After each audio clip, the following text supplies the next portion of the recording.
Lezike izindaba ze-1 KZN TV Fundalo samukeliso kanqolunga ngikubingelele mbukeli yasikubhekele ihamba phambili osuku namhlanje. Kwethulwe ulwamabhloho ondini iATM imfune ephumile umengameli kanti uvelile ukufika kwelokudlwengula. Umphakathi waseGabazi kuWard 1 Olundi uthi kuxazulula izinkinga eziningi nokuguquguquka kwesimo sezulu obubhekene nazo njengoba ke umnyango wezemisebenzi omphakathi nenqalasizinda uthule ngokusemthethweni amabhloho amabili ensimbi okuwela kule ndawo. Umnyango wezemisebenzi omphakathi nenqalasizinda uthi usuphothula amabhloho alolu hlobo lwensimbi angama-44 esifundazweni KwaZulu-Natal kanti umasipala wesifunda iZululand khona usuphothula ka-11. Umphakathi waseLundi eGabazi uthi uphothula okwakhe kwalamabhloho kuzoxazulula inkinga obubhekene nayo yokuphazamiseka ukufunda nokufundisa esikoleni uma ke umfula ugcwele. Khona ngomunye unyaka kwagcwala umfula kufanele kuwele amaphepha kaMatric ayethwelwe umfana omncane okuthiwa usiphelele befunda eMdumela High School bawathwala ngamakhanda bawawezela ngaphesheya babhala abantwana. Ngaleyo ndlela besisokola kakhulu bekungekho ukujabula nje mangabe izulu lina kanti isikhathi sebhizi yokubhala kweingane zethu noma zihamba ingane zethu ezincane ngoba asinaso isikole la emphakathini waseGabazi esikwazi ukuthi kufinyelele izingane zethu kalula. Ziwezwe ngomama nezingane ezingabafana eseyithe ukukhulakhula bahambe bayiweza ngeenyawo. Kodwa manje ngoba sekukhona leli bridge sizwa sijabula phakathi ekujuleni kweinhliziyo zethu ngoba sesikhululekile sesiyazi ukuthi abantwana bethu bawela kahle ngokuphepha noma ngabe siye edrobheni asisakhona ukuhamba sishiya imithwalo yethu kweminye imizi engaphesheya sesiwela nayo siyolala naye emakhaya. Amanye amalungu omphakathi athi afisa ukuthi uhulumeni kulolu hlelo avame ukubeka phambili imiphakathi yasemakhaya okuyiyona ebhekene nezinkinga uma kuguquguquka kwesimo sezulu nalapho okunetha izimvula ngokunamandla. Sithi namhlanje siyakubonga ukuthi ongqongqoshe bakhona bazosivulela lama bridge abasinika wona. Zisekhona ke inselelo ke njengamanje ngoba kusenamanye ama bridge ongahambeki kuona engingabala kuona uNkakazane le bridge lakhona kuhambeka phansi akuzike esikoleni kwaMdumela naseSilanda Primary School. Amaphepha makuzobhalwa azahlangabezwe osuthu ngoba usuku usugcwele nalomfula umqhobe amanzi sihamba phezulu sekuvimbene nezigodo. Zinselelo esibhekene nazo lezo uhambe ubheke esikoleni ezakheleni mawundlule ezakheleni kuneklinikhi isizana kune bridge lapho kwaBhobhobho kube ne bridge lingaphakathi esikhwebezi eselikele mukisi itekisi linothisha phakathi acishisa luza imphefumulo eminingi kunomphefumulo waluzayo umnumzane wemuka namanzi washona wangcwatshwa. Besicela ukuthi sithi sibonga kodwa besiphaphatha futhi ukuthi ake beselekelela lama bridge engwabala usekela ngqongqoshe umnyango wezemisebenzi yomphakathi nenqalasizinda uSihle Zikalala uthi ukwakhiwa kwalamabhloho abizwa ngolisizwe kuqaleke ngonyaka 2022. Well, uhlelo lwanamuhla size la emphakathini waWard 1 Olundi la isakhe khona ama bridge Olundi sakhe ama bridge phansi kohlelo lwelisizwe sakha ama bridge amahlanu Olundi sabuye sakha amanye kaNongoma namanye oPhongolo wonke ama bridges wakhe eZululand angu13 awu11 asephelile awu2 asoPhongolo usakhiwa kuyaqhubeka. Lama bridges wakha ngokubambisana iDepartment of Transport ithini uPublic Works ngokunjalo neDepartment yeDefense amasosha abaprovider i-engineering skills okuyibo abangamela i-engineering part yalomsebenzi. Izindabeni ze-1 KZN TV kubinkosenhle Mthembu Olundi. Umholi weqembu African Transformation Movement eParliament kuleli uvuyo Zungula uthi ke bazola bukunqamuke izandla ukuqinisekisa ukuthi ke udaba lokukhishwa komongameli wakuleli esikhundleni luyabuleka enkantolo futhi ke luyaphumelela. uZungula bekhuluma kanje ngesikhathi kuqhubeka isithangami nabezindaba eThekwini. Isinqumo senkantolo enkulu yase-Western Cape sikubeka ngokusobala ukuthi kabukho obulungiswa kuleli lokhu kudalulwe umholi weqembu ATM eParliament lakuleli njengoba behlabele imigama bathathele izinyathelo isinqumo salenkantolo ngodaba oluthinta umengameli wakuleli neplazi iPhalaphala. So le Western Cape High Court decision abayithathile yokuthi makumiswe impeachment hearing that is public thina siyibona lonto njengendlela ukuthi izovalela abantu base South Africa ukuthi bangazi ukuthi kwenzekani eParliament. IParliament ayo Parliament for amalunga aseParliament. IParliament yabantu base South Africa. Umuntu mayivota akavoteli for udlala, uvotela ukuba amelwe eParliament ngumuntu amvotele.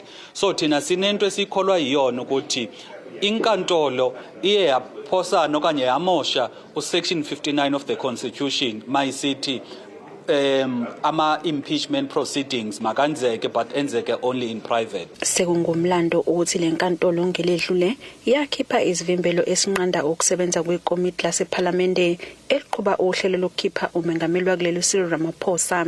I-ATM isibabele enkantolo yezomthethosisekelo ifuna ke kuchithwe lesinqumo senkantolo enkulu. Khona manjalo njengoba ziyashoshela izinsuku zokuba elakuleli libamba ukhetho lohulumeni basekhaya, leli qembu lithi ke selikulungele futhi lizongenela kubo bonke omasipala esifundazweni ngokuzimela. So up until the session resumes, up to this point it hasn't. So we have no agreement, therefore, signed agreement to say we are voting together or working together with Umkhonto weSizwe as the ATM up until we have said that. As the ATM, therefore, based on everything I've said, we are contesting elections in South Africa, in each and every ward, every municipality, every region, every province, starting with KZN, as one and individual organization, the ATM. They are not on our list, we are not on their list. Thank you very much. Leli qembu lamukele namalunga amasha avele emaqenjini afana ne-ANC, i-MK Party kanye namanye kuzungula uthi ke bayasemukela isinqumo sowengameli i-IDEC sokwesula esikhundleni. We raised a lot of things, even with the issue of the IDEC. This morning we're talking about it to say her resignation. Let us view it as a resignation that we must actually encourage, whereby if a person who is occupying public office sees that her occupying a certain position, it compromises the institution because she might have done something wrong, it does not need to go to an inquiry or investigation. Umuntu must resign on the spot. Izindabeni ziwani KZN TV, kube untombi khona Mfubo eThekwini. Uveleke kafushane enkantolo kaMantshi sePortshepstone uThompson Udo ubeka amacala amabili okunukubeza umntwana wentombazane eneminyaka eyishagalolunye ubudala wasegama lakhe eSiteni kanye ke nelokuba kuleli ngonke emthetho. uThompson ngokudabuka eNigeria waveza ukuthi akakwazi ukuzwa nokukhuluma izilimi zakuleli ngakho ke ucela uTolika ozokwazi ukukhuluma isi-Igbo. Inkantolo ke iveza ukuthi ke uTolika uyozobe khona mhla zi-7 ku-August. Kuhlehlile ukulalela kwesicelo sebheyili kwicala elibhekene nokufika kuleli ngokungemthetho obehlala igama lakhe eSiteni obekwicala lokunyukubeza umntwana wentombazane oneminyaka eyishagalolunye ubudala. Umsolongo waseNigeria wathi ucela uTolika okwazi ukukhuluma isi-Igbo njengoba akakwazi ukukhuluma izilimi zakuleli. Ugogo womntwana uthi abeneme ngendlela icala eliqhubeka ngayo. Usenommeli thina sangezwa thina njengoba bengizothamela icala isithema sizopho sehlisiwe ephuma kwama siyobuza akubuzwanga nokuthi ukhona yini owomndeni akubuzwanga lutho akungiphathanga kahle lokho. Uthi isimo somntwana sisihle neze kanjalo nakumama wakhe. Umntwana ubengakwazi ukulala, akakwazi ukulala uyathuka nasesikoleni uke waya nakuthisha. Wafike wamreporta uthisha ukuthi uyasaba. Ungathi uzoqhamuka kulomuntu. Ebusuku akakwazi ukulala sesize silala naye ngoba ubelala yedwa. Uma wakhe naye esimeni sakhe akekho right. Uthi bafisa umthetho udlala indima yawo. Bengingathanda ukuthi bebengamupha isigwebo esibonakalayo uma ngabe icala limlahla ngoba silandela umthetho. Abuye uma ngabe kwenzeka noma umthetho ngoba usebenza ngendlela yabo angaphinde abuyele egama lakhe avele ahambe aphinde kwela kupho. Usihlalo we-ANC eTolomane Miyayiza abebezoseka umndeni uthi sekwanele manje ngezigameko ze-GBV. La eTolomane Miyayiza kwi-region yethu okanye ngaphansi kogu kuyabonakala ukuthi i-GBV yande kakhulu. Kangangoba ngomhla ka-30 siya eMdoni lapho kukhona intombazana ebulewe isoka layo. Siyakhona ke futhi njengabantu besifazane siyothi enough it's enough. Yingakho sizothi thina njengabantu besifazane sithi sekwanele. Uthi labo abangenawo amaphepha bagunyaza ukuba kuleli abagoduke njengoba enkantolo kuveza ukuthi umsolwa akanawo amaphepha amgunyaza ukuba kuleli. Hlungu ngoba kuko konke lokho umnikazi womuzi uyena obemprotector ethi unamaphepha. Thina ke njengabantu besifazane sithi unamaphepha goduka ke ngoba usafuna ukuhlala eSouth Africa. Kusho ukuthi asikakabenzi ubulungiswa kwayilento basibe nabantu abakhona eSouth Africa abangenawo amaphepha afanele. Sithi ke ulo baba esingakwazi nokulibiza igama lakhe akagoduke nabanye bakubo abagoduke kakhulukazi laba abangenawo amaphepha. Icala lihlehlela umhla ka7 kwezokuthwasa. Lo mbiko beniwethulelo uZamando Sicele wezindaba ze1 KZN TV ngisenkantolo ePortshepstone. Inkantolo enkulu yaseWestern Cape ngolesihlanu yakhipha isivimbelo esinqanda ke ukusebenza kwekomiti ukuze kubeke ikhipha isinqumo esiceleni sikaRamaphosa sokuba ke kuchithwe ke umbiko wethimba leParliamente elalutshutshwa kuba ke liphenye ngodaba lokuntshontsha kwamadola asemelike eplazini lakhe iPhalaphala. Leli cala ke lingase libuyele enkantolo yomthethosisekelo njengoba iqembu ATM ifake isicelo esiphuthumayo lapho ifuna khona ukuthi ke inkantolo yomthethosisekelo ichithe ke isinqumo senkantolo enkulu yaseWestern Cape esimisa ke ukusebenza kwaleli komiti. Into ebingalindelekile kodwa futhi engashaqisi ngoba amaqembu aphikisa amaningi akushilo lokho ukuthi they are surprised but not shocked. Kodwa phela ke njengoba esichazile phambilini bekukuningi bengase kuvele kuzosurprise abantu abaningi kubamangaze njengoba kwenzekile. So isinqumo senkantolo sithi impeachment committee ayikwazi ukuqhubeka kungakabhekwa umphumela we-review ozoba umhla ka-3 to 4 September kulindwe ke leyo review ngamanye amazwi kusho ukuthi kuseyi-interdict ephumelelayo okwesikhashana mhlawumbe kwenyangana ney'nsukwana bese kubheka ukuthi ithini-ke i-review efaka umongameli ngomhla ka-3 kuya ku-4 kuMandulo. Khumbula ukuthi-ke njengoba bethi bona basazobuyisela enkantolo futhi lento benzela ukuthi kungaze kufike lo mhla ka-3 to 4 September ngoba babona sengazathi inkantolo izame ukuthi ivune umongameli ekutheni adelay i-process noma asebenzise ama-tactics la ay-accuswa ngayo umongameli umuyo ngaphambilini ukuthi usebenzisa ama-tactics okudileya gcina ngenzekanga lutho. Kodwa ke lana kuzofika esiphethweni ngoba kusazofika ngoMandulo uSeptember mhla ka-3 kuya ku-4 kubheke ukuthi uthini umphumela wokubuyekeza i-report ye-section 89 panel bese kuthathwa lapho sithishelele etolo sibe siqhubeka nazo indaba zethu.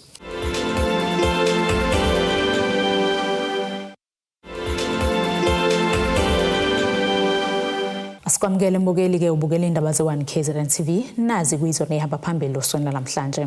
Kwethulwe ulamabloho ondini iATM imfune ephumile umengameli kanti uvelile ukufika kwelokudlwengula. Zibhekene ke nomzimi zakhamuzi zaseThekwini ngenxa yenkinga ungabibikho kwamanzi ezindaweni ezihlukene. Iziko lezindaba libe nengxoxo ekhethekile nohlalo wekomiti lezidingo zomphakathi okungugesi namanzi uMduduzi Nkosi. Mr Nkosi siyabonga ngesikhathi sakho siyindaba ze1 KZN TV besifisa nje ukubheka izinto ezimbali kakhulukazi ethinta inkinga yamanzi edolobheni laseThekwini sichazele kwenzakalani. Into esishaye kakhulukazi Tebogo leyo ukuthi umngeni othukela bebelungisa infrastructure yabo okuyipipe elikhulu elalimala ngesikhathi sama flood kakhulukazi ivalve ebizwa ngesleeve valve. So ikwi-Nickel Dam yona ephakela indawo eziningi ama-aqueduct amaningi indawo ethinteke kakhulu cishe idolobha lonke laseThekwini. Nawo le ndawo ngoba yalimala le infrastructure ngoba yalimala bebethatha isikhathi ke awukwazi ke ukungena ngaphansi kuleli pipe ngale ukuthi wenze shutdown. I total shutdown abayenza ngoba bekhipha istatement together with uMasipala kwakusho ukuthi fanele bangene bayilungise le valve bese futhi balungise nala bebona khona ukuthi sekunomunye umonakalo ongahle wenzeke. Ilokho kwenza ukuthi sibe nenkinga enkulu. Kodwa ke futhi nomthelela ke ukuthi kulimale infrastructure laba balimaza infrastructure kaMasipala eThekwini ukhona umthelela ngoba uma ngabe kulimala infrastructure la sikhona ngezansi abantu bazongawathola amanzi. Okuthi ke siyabangeja ke no plumber bangekho hips ba engagele futhi no contract ukuthi asibe into yodwa sikhulumeni la kuneyinkinga khona sikwazi usilungisa ngoba uma kulwa inkunzi ezimbili utshani obulimalayo. In this case kulimala abantu into ke yakwa trading services yokusupply ama-essential services ihlupha ngoba uthi uyilungisile infrastructure uhambe isale ilinyazwa ufana nomuntu owunurse othi isibhedlela esigadile uthi siright usesifakile mhlambe umjovo othile siright bese uyezwa sekuthiwa sekunenkinga. So izo zonke izinto esibhekene nazo akufani namanye ama-department uyakha nje ushiye la uthi usuhambile buye kuthiwa ipressure ibe ningi yalimaza ipayipi sekuyavuza uphuthume lapho akuyona intention yokuthi amanzi angabikho eThekwini. Welike sizama ukuthi sikhulume nabama-water tank ukuthi abazama ukuthi banelise abantu ey'ndaweni awanele wona ama-water tank ngoba khona amanye ama-repairs amanye asuke ney'nkinga ey'thile kodwa fanele kube khona ukuthi ngesikhathi sama-emergency njengala sibone ukuthi wonke umphakathi uyakwazi ukuthi uthole amanzi kungabikho umuntu ozolanda amanzi emfuleni. Nkosi masibuyela kuyena leyo ethinta umngeni kanye nalo iTheku benisitholele isikhathi esanele sonokuthi nazise umphakathi nokuthi njengamanje isimo sesinjani ngoba sikhuluma lokhu nje sithe vele siphuma istatement zikhona vele nezindawo okuphela ngisho iviki njengala koNewlands kunezindawo osekuphela ngisho iviki amanzi engabikho kuze kuba ukuthi abuya ekseni kanjalo nakoMashu sekuyikhathi la ajolo ukuhamba khona emini azabuye ngezikhathi zasekuseni ngo5 nangayimpelasonto umphakathi uyithola ubhekana nalokho. Even emagarage khona izindawo ezama restaurant ngesonto ledlule nje ebeyigcina ingavuli mangabe ubona izaziso beveze khona isikhalo samanzi bekuyinto ezothatha isikhathi singakanani isikephi njengamanje. Well lokho komngeni uthukela i-shutdown basithintile bakhipha istatement kodwa kuyakufanele ngathi ngabe kungaba nama preparations anele kwenza ukuthi nathi ohlangothini lama-water tank sikwazi ukuthi silungiselele kahle ngoba njengoba ngisho nje amanye kuma repairs amanye aney'nkinga ezahlukahlukene so kufanele sibe nesikhathi esanele ngoba i-main power ayikho kahle ayenele. Kulokhu ukuthi ke bekuvele zikhona iy'nkinga siya-admita iy'nkinga beyivele zikhona yilezi esibhekene nazo ukuthi infrastructure kaMasipala iyalinyazwa uma kwalimala nje ipayipi elikhulu njengoba bekwenzekile ekhoneni mawubheke kwaMashu then kusho ukuthi zonke-ke iy'ndawo iy'nkampani ey'nkulu azizukuba nawo amanzi yikho besinxusa umphakathi wakithi ukuthi noma becasuke kangakanani abafowethu bebesenza lo msebenzi kodwa kusilekeleli ukuthi bese belimaza infrastructure kaMasipala.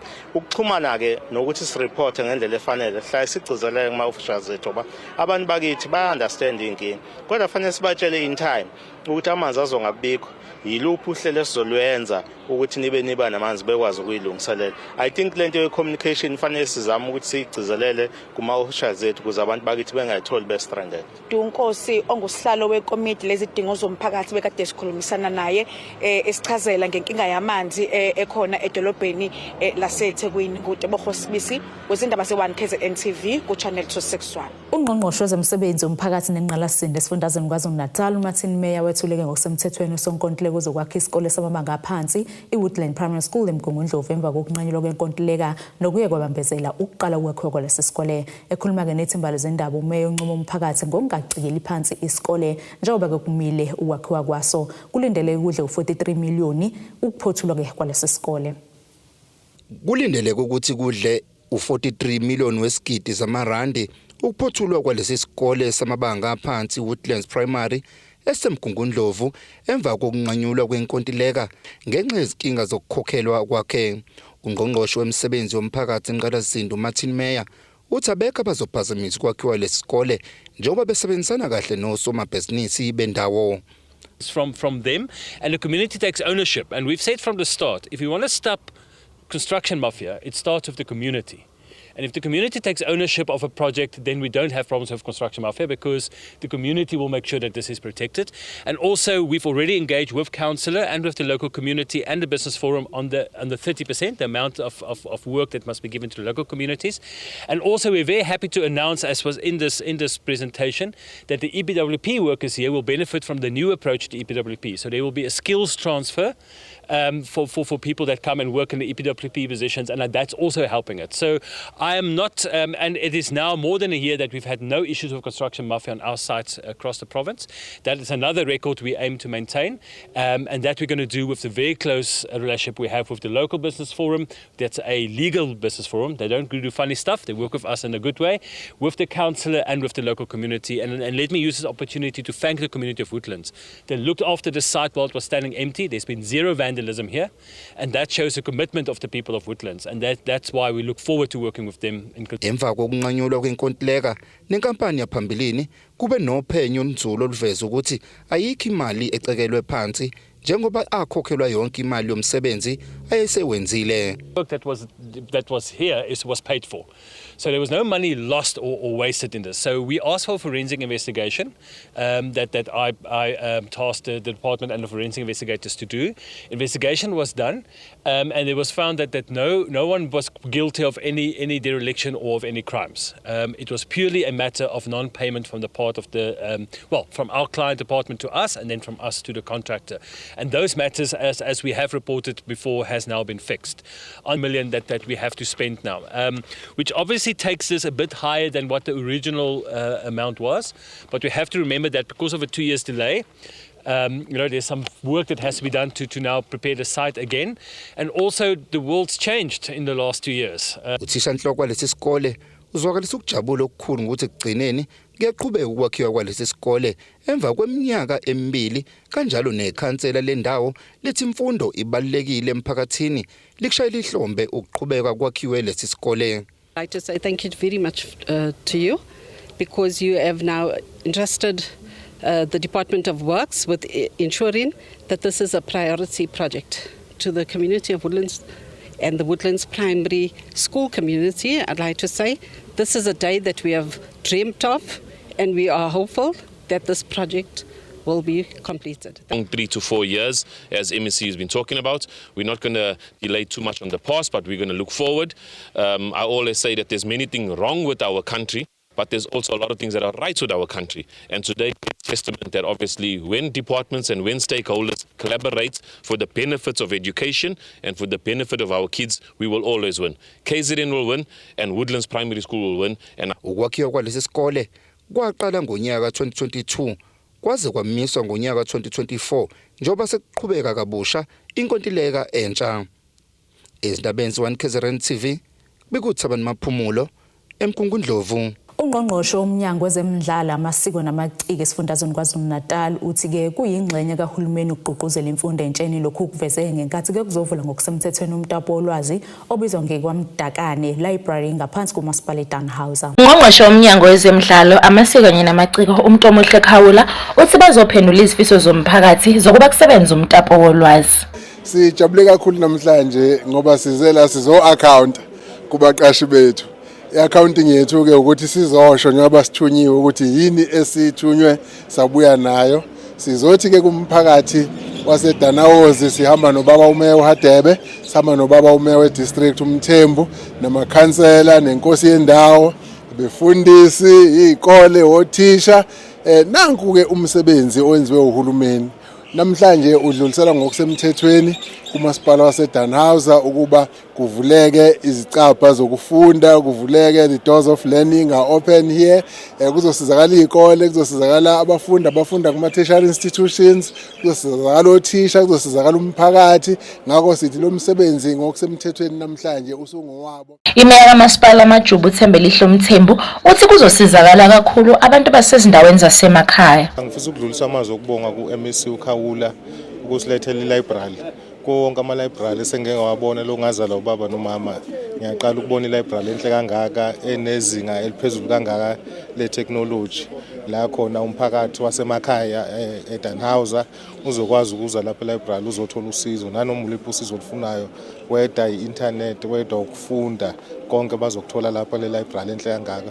Okwethu njengomasipala waseMajuba ukuthokozela umphakathi waseDannhauser bese siwunxusa ukuthi udlala indima yokuthi ugade phela isakhiwo ngoba sekungesawo singavandalizwa sihlale sesihle kanje besinakekele ngaso sonke isikhathi. Kanti inkosi yesizwe idlulisa ukubonga njengoba lokhu kuzoba ingxenye yokususintsha ezintweni ezingalungile. Hayi cha asibonge nje kakhulu naku MEC nakuhulumeni nje wakhe ukuthi sibe nalezi ndawo ezinje ezindaweni zasemakhaya ngoba zizosiza kakhulu entsheni ukuthi ikwazi ukuthi ithole amathuba okufunda kahle izincwadi. Sibonge kakhulu nje impela ngoba akusizi zona zodwa kosiza nabadala nje abasayimisele ukufunda okuyiyona nto eyisikhalo kufanele sime ngayo le.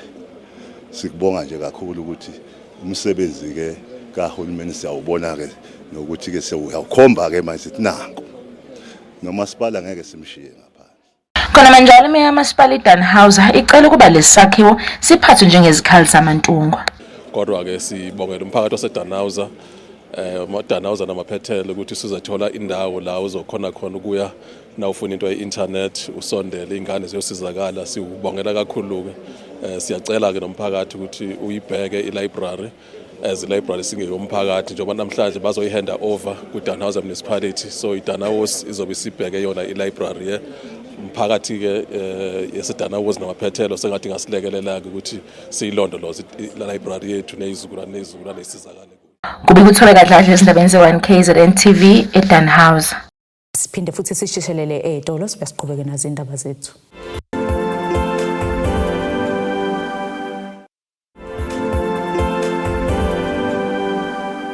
Asiphinde ke sikwamukele imbukelo usabukele zona indaba ze1KZN TV. Sikhumbuze kuba kuyizona behamba phambili osukwini namhlanje. Kwethulo ulwamabloho ondini iATM imfune ephumile umengameli kanti uvelile ukufika kwelokudlwengula. Ake sibheke ngosini yezomnotho.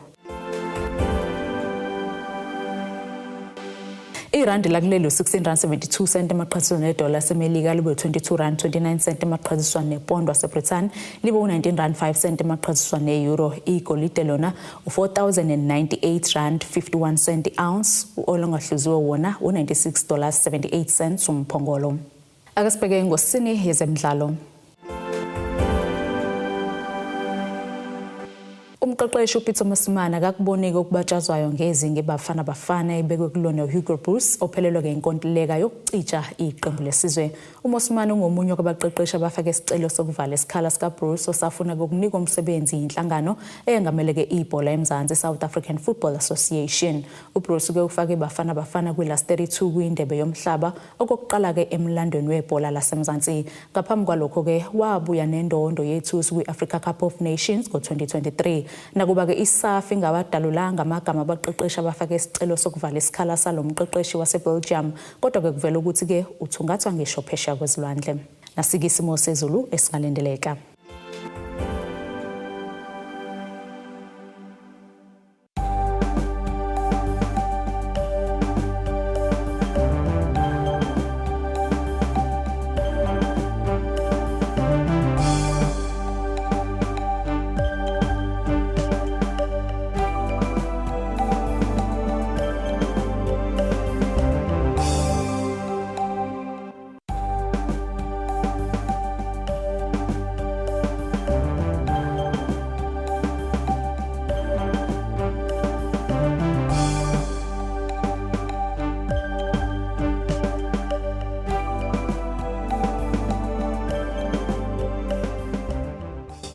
Bukeliza kuqhubeka sikuphathele zona usuku namhlanje nalawo sophinde sihlangane kusasa futhi ngasesikhathi esifanayo. Msale kahle. Abethuli bethu bezindaba baxhaswe iThulis Bayview Bridal. Ungabashayela kulezi zinombolo ezivelile